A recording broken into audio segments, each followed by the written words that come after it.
today I'm going to be unboxing Boxy Charm.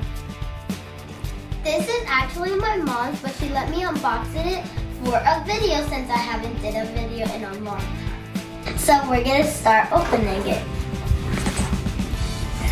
Let's see. Let's see right here.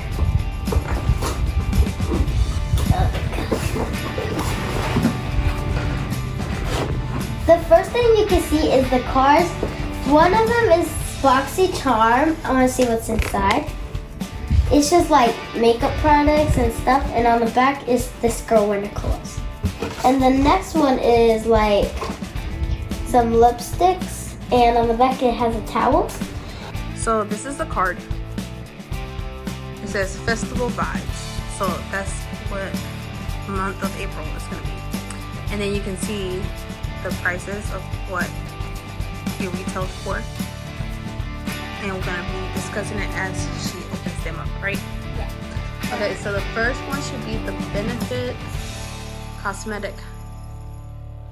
So it's the so it should be that little box, right? The blue box.